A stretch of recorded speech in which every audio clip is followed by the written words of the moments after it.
next command that I'd like to cover with you guys today is the cat command. So this is it's basically short for concatenate, but cat will basically just take whatever's in the file and just write it to the prompt.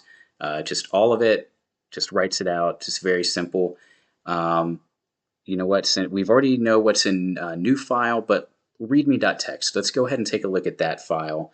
And to do that, I'm going to go ahead and clear the screen, and I'm going to type cat, and then I'm going to type readme.txt and use autofill with the tab feature. And so when I hit enter, it's going to just tell me what's in this file. So I've just read the contents of readme.txt, basic hello world, which if you're new to computers, or maybe you just never understood the whole hello world thing, that's basically like your first program you ever do with computers as a programmer. So that's why people use that as an example, and I did the same here. But basically, cat just shows you the contents of a file.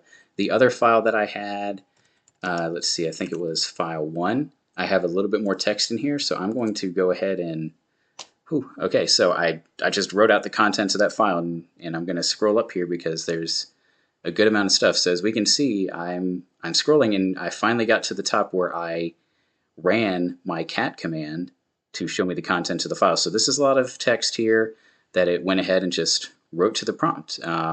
Very, like I said, if you want to view the whole file, use cat. It'll show you everything, and then you can just scroll up and take a look at it. However, using cat sometimes isn't the best way to simply view a file.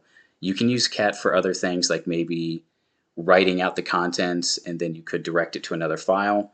We'll get into that later as well, but for now, cat is a quick and simple option to simply show you what is within a particular file in the system.